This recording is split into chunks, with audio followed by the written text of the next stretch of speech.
Jussara Korngold is the president founder of the Spiritist group of New York. She has translated 2 of the 5 main works of Kardec, Genesis and Heaven and Hell.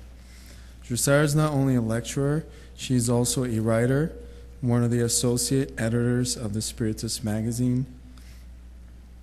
Today, Jussara Korngold will speak about Genesis, Kardec's masterpiece. Please join me in welcoming Jussara.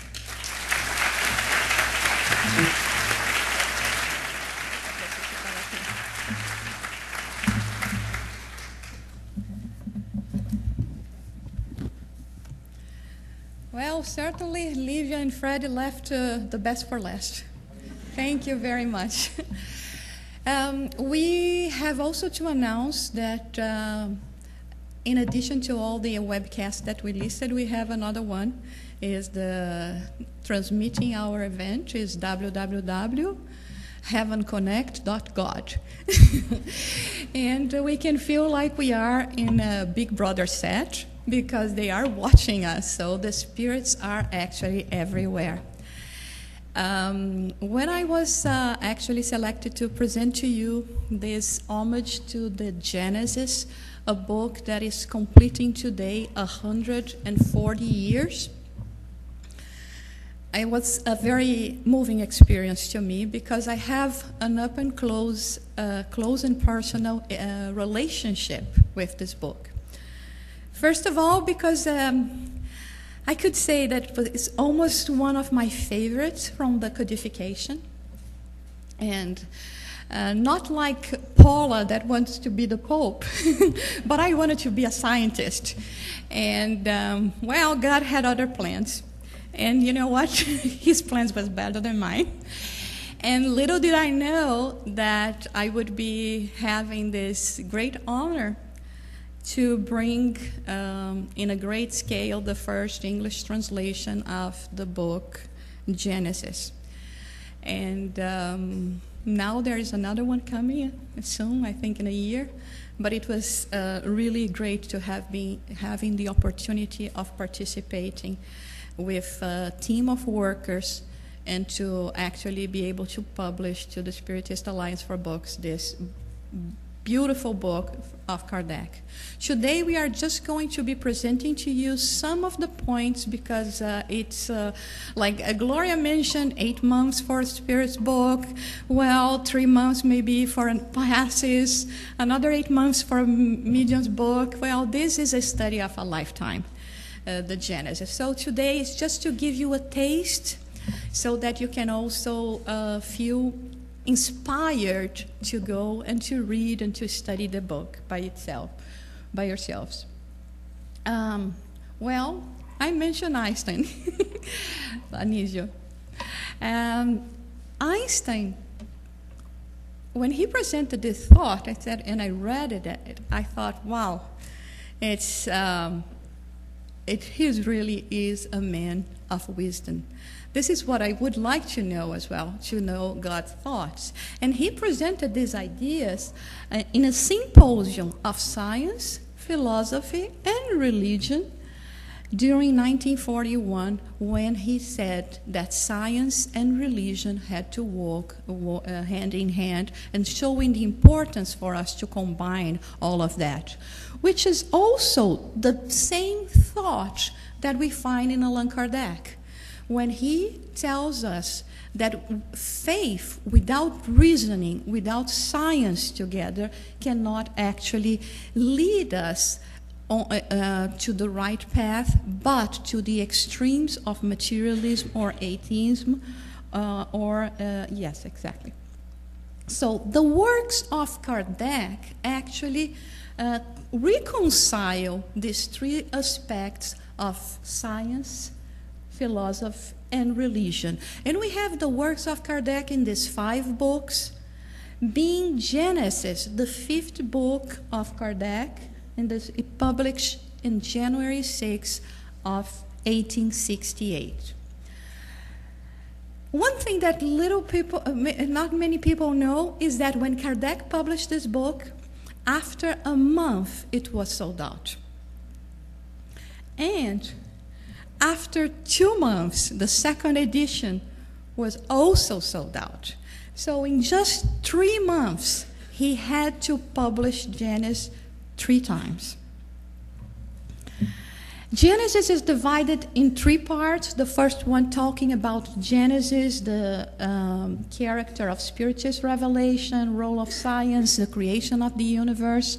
The second part, which is the part that we are going to be talking a little more today, which is the part of miracles, analyzing and explaining miracles.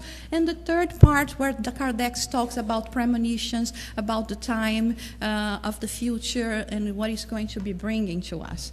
One very important things for us to think about is that not quite like the other books that Kardec worked a lot with mediums, with the questions and answers from the Spirit, the Genesis was very much composed out of the knowledge, the wisdom, the observation, and the studies of Kardec. But of course, we know that he couldn't have been accomplishing this work by himself, a work of this nature. We are always surrounded and helped by spirits, and that was exactly developed, like we say, by 4 hands, incarnates and discarnates alike.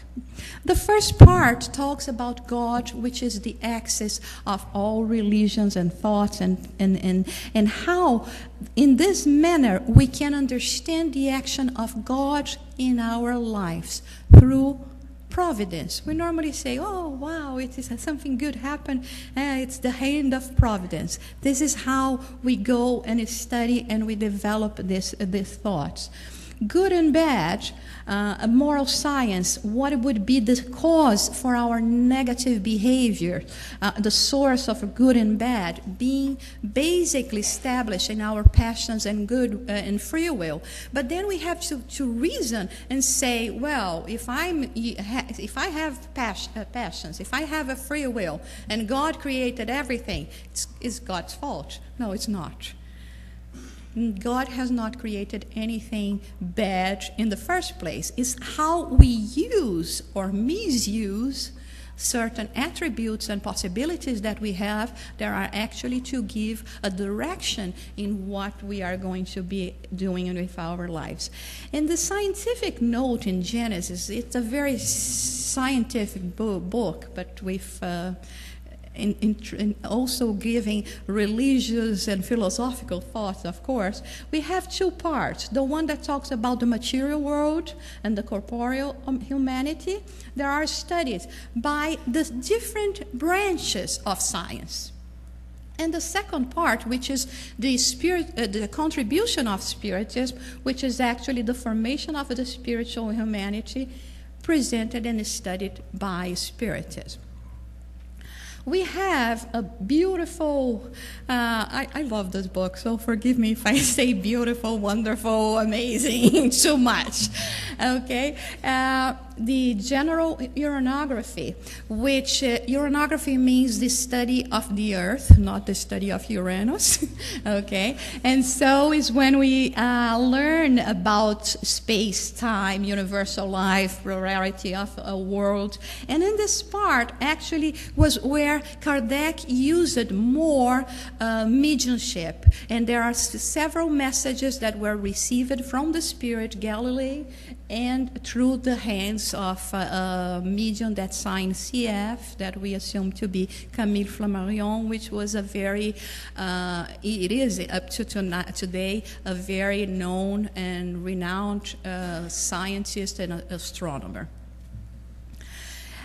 Kardec goes developing these thoughts, comparing the biblical Genesis with the scientific Genesis, saying it's not because we are bringing science that we are going to separate and to put apart all the knowledge or start maybe not paying the right attention and giving the right importance to teachings that have been following us throughout times. And this is the same thing that it happens when we analyze the biblical Genesis according to the studies of Kardec, that when when we are talking about the days of the creation, we are actually relating those days to the periods, to the different periods that we have been transitioning throughout time. So we see the formation of sun, moon, stars related to atmosphere, to continents, and finally the appearance of the human beings. So it's not that we are going to be discarding what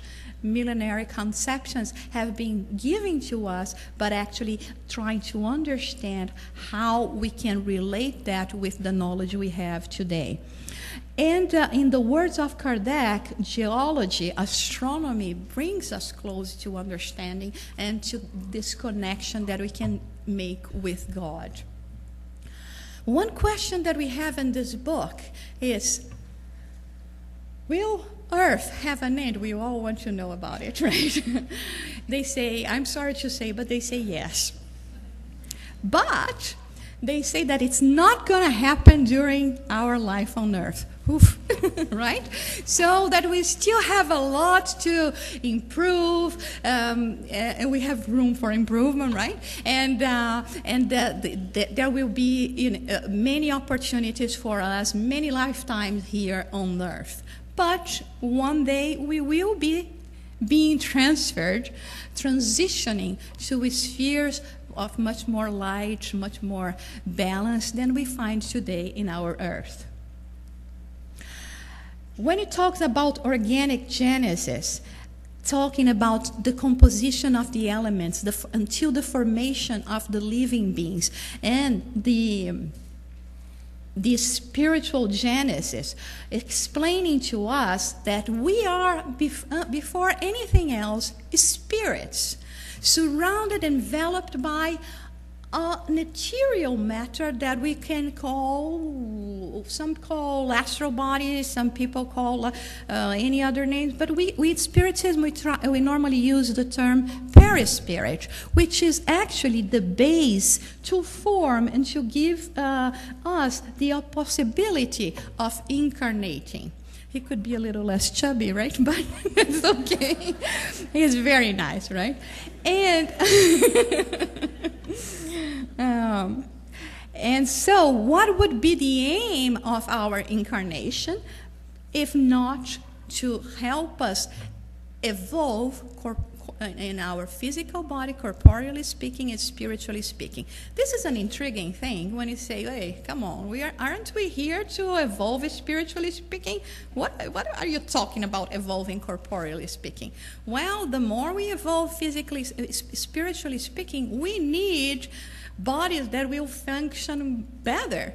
We keep on changing computers every year, right? We need to change our physical body as much as possible, to more advanced models. So this is how we see as well the possibility of evolvement for our corporeal body. Did we came from outer space? The spirits, they talk about that in this chapter, explaining as well about the migration of souls and how spirits from one planet to another are going to migrate according to their needs. So we are all connected, and it doesn't matter if we are originally from Earth or any other point in space. What really matters is how we are going to be taking advantage of each situation in each lifetime to our benefit. And now we come to our part, the miracles.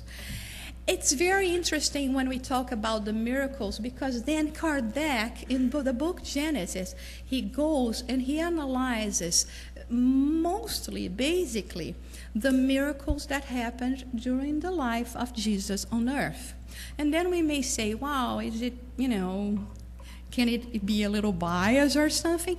But if we think clear, how could he be analyzing miracles from other person if not Jesus?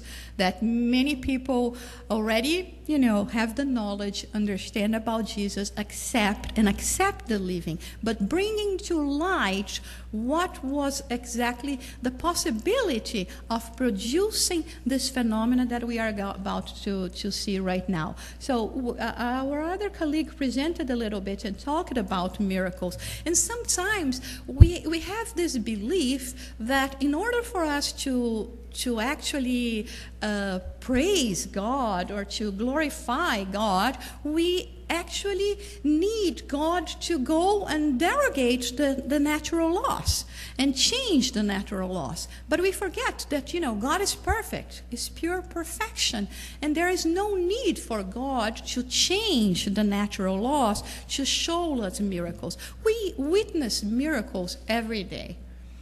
And I'm sure that if we all pay attention, we will see how much of this experience, how many of them we have actually living in our lives, and if not in our daily lives.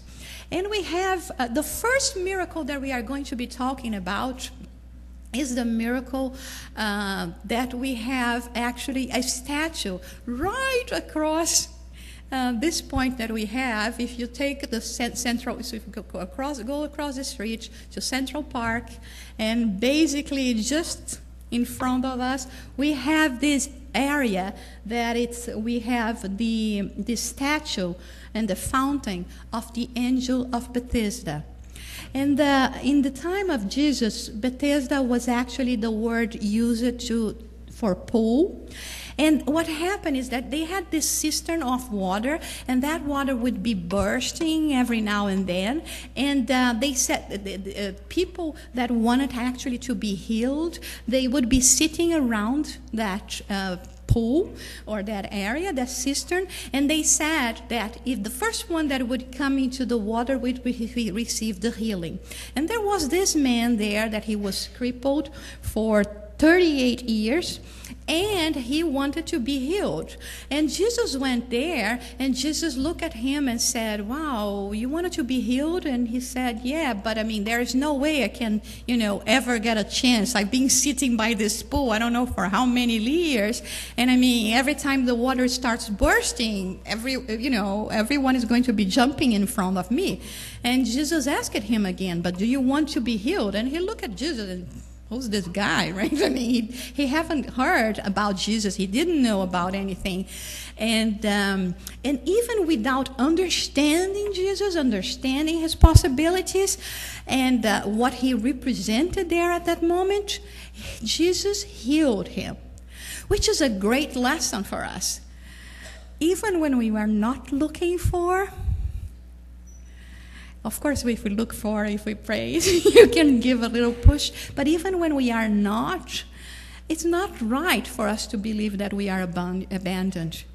Jesus will come to us anyway and will perform the healing anyway, and may even give us some advice, wow, this was a result of your, bad behaviors, bad action. Try not to do that anymore, not to bring worse things to yourself. One of the attributes that we see and we study today a lot in terms of mediumship and the mediumistic phenomena is also the spiritual and psychic side, the second sight that we call, where we have the possibility of seeing beyond our senses. So you can see with your eyes closed, with your eyes open, and this is one of the abilities that Jesus had as well. So when we study, and what is important in this part of Genesis is that without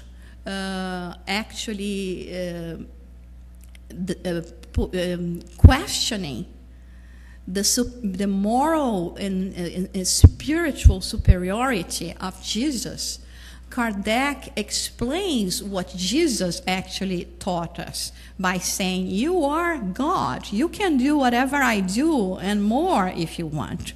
So he was telling us that we also have this possibility, that there was no miracle behind it. But, like our friends here presented, it requires discipline, dedication, effort, study, and the inner transformation that is the most difficult part for us to accomplish. So in this miraculous draught of fish, if you remember, the disciples went to fish and they couldn't find any fish. They returned completely exhausted, and Jesus came to them and said, well, you go back, because in that point you are going to find fish. They couldn't say no to Jesus. I can't imagine why, but they got back there. Okay, if the Lord the Master is asking, but with little faith. And when they actually went there and threw the nets where Jesus said they were going to be finding fish, they actually got so many fish that their boats almost sink. And then we say, what happened there? Jesus produced the fish so that the disciples could go there. According to the interpretation that we have, and from the reasoning of Kardec as well, and from the spirits, what happened is that Jesus had a second sight, and he could see where the fish were. So he said, go there. You were looking in the wrong place. And the same thing when he actually called for the disciples. Those were men that were, working fishermen and some illiterate people. And then Jesus would call them to follow him. So he knew of their disposition, of their possibilities through the second sight. And the same thing in the Last Supper, when Jesus actually announced that he was going to be betrayed, and like it says here, someone that could be placed in the hands. So all of that as a result of Jesus' ability. And in this case here of the crippled, the woman that crippled woman, that was this woman that she was all the time, bent due to her depression, which of course at the time nobody knew what it was. But also the approximation of spirits. She had a spiritual attachment of a negative spirit, which was causing her to bend all this time. And Jesus healed her with his moral power, so he could see what was happening to her. So we know that some people, and this is sometimes more common than we think, we certainly all have friends that sometimes they arrive at home, or they arrive at, they come next to us and they say, oh, I'm tired, I'm sad, and such is happening in my life, and I like to talk to you, because when I talk to you, it's like you've been lifting away from me, and I go and I feel so, with much more hope and motivation. And why does this happen? Exactly because of that, because we are giving them, nourishing them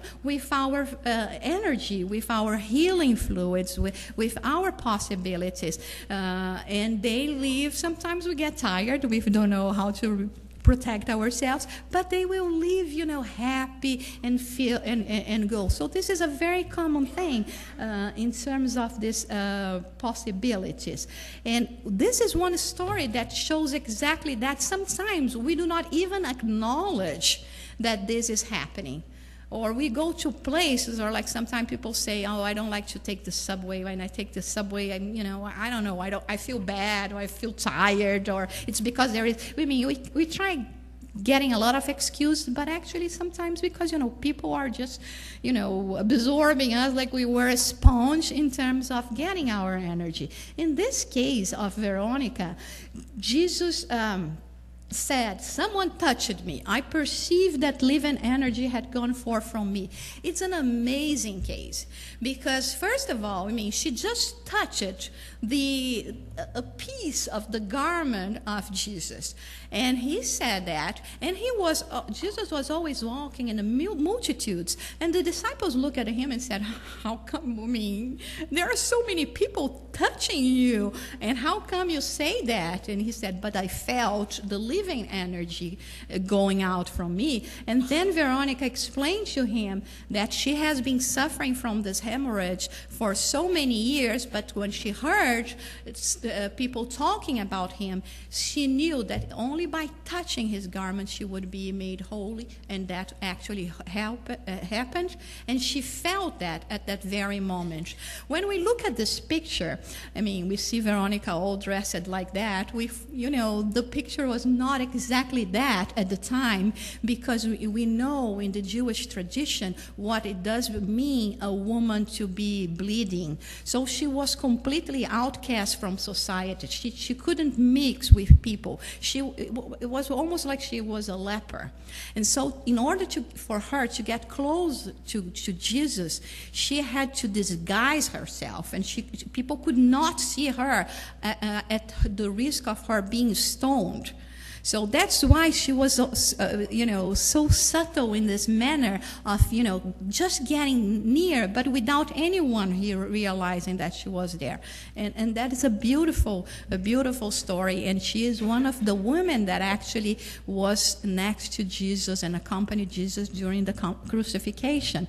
We know of the healing possibilities, and the main topic of our symposium today is actually about healing, about propelling healing, how we can do it with our own resources, with combined resources from the spirit world, or how the spirits can be working with us.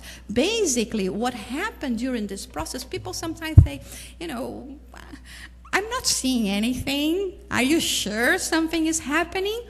And I mean, it's like that. We have the possibility of changing the molecular structure. And through this energy, we early on, Naur was telling us about the power of thought.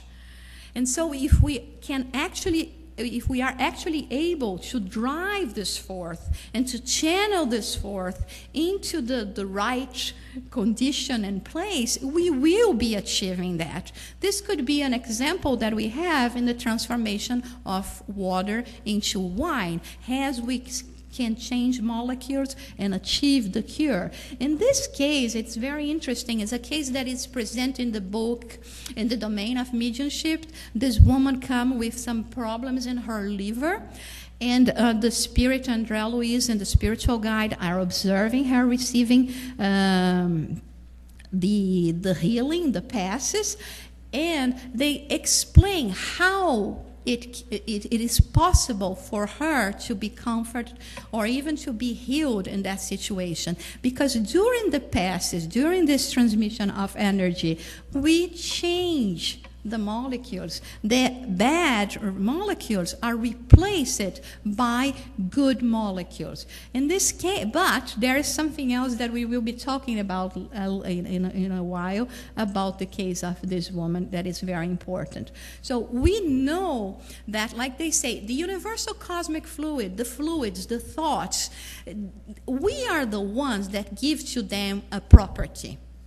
We give life to them. So according to how we feel, how we think, we are going to be transmitting to others, because we are in a constant relationship with each other. Like now, we are all connected here. We are all related here.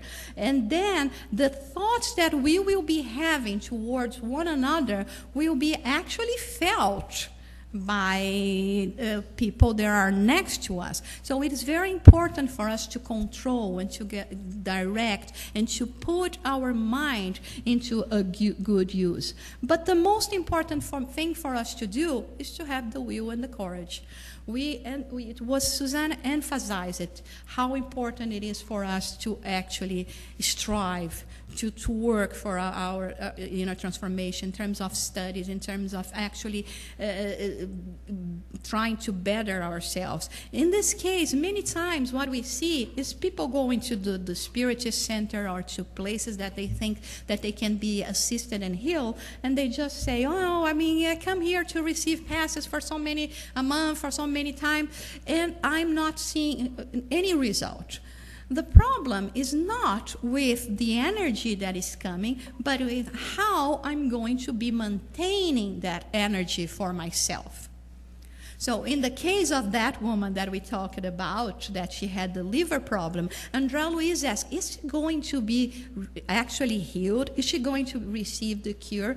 And the spiritual guide said, unfortunately not.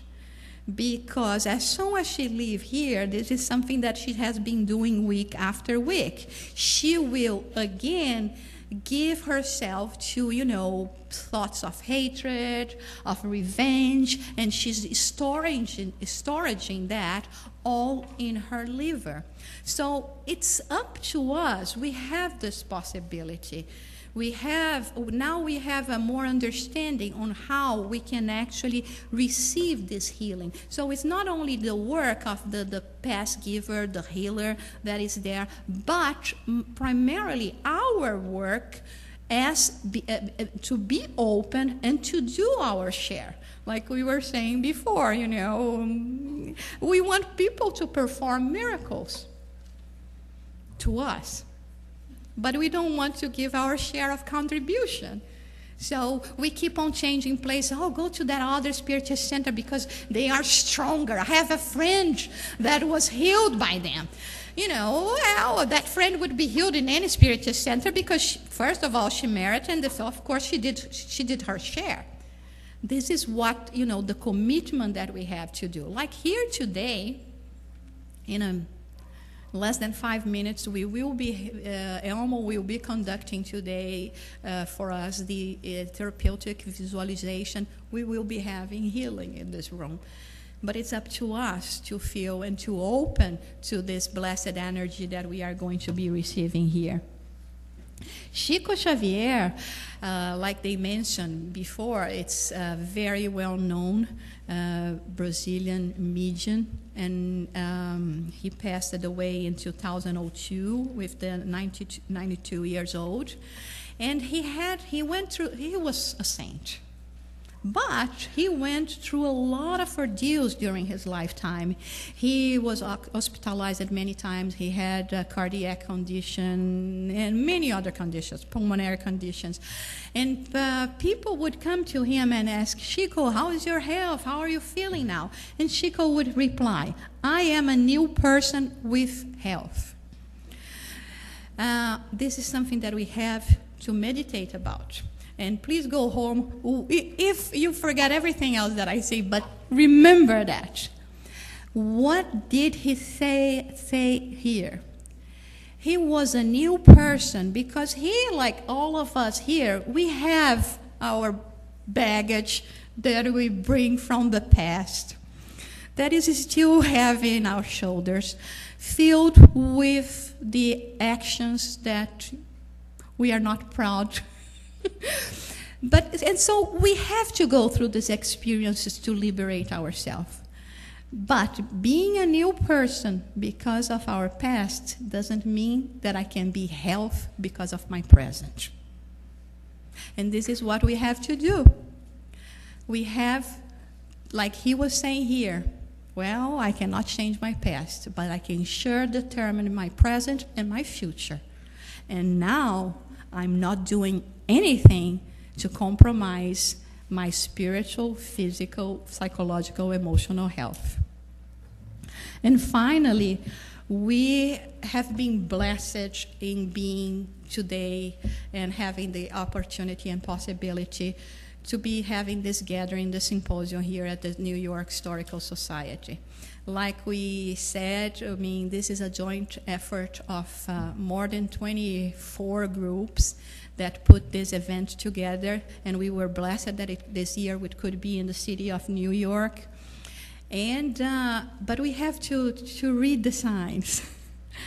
And currently, the museum is showing an exhibition on the cholera in New York in 1832, and the majority of people that actually perished during this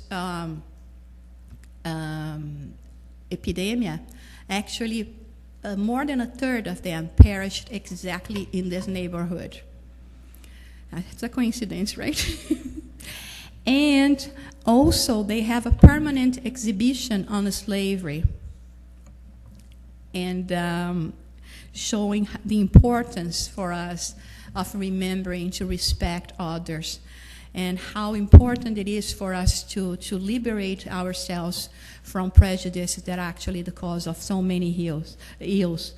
And until last weekend, they had this exhibition of the 9/11. 3 very difficult periods in this city, in this country, that everyone was involved, everyone felt. And now we have the opportunity of healing from here to the whole nation. And we do believe that it's also not by chance that the Pope is here praying at the St. Patrick Cathedral, and tomorrow, coincidentally, at Ground Zero. So we are in need of healing.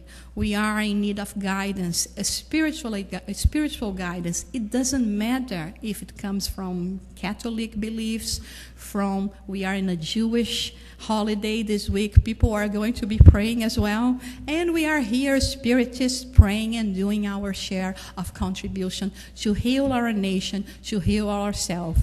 So we invite you all to meditate on these words and to go and actually read the book Genesis, that is so beautiful, and to allow yourselves to be healed and to be actually motivated by this transformation that is so necessary for us.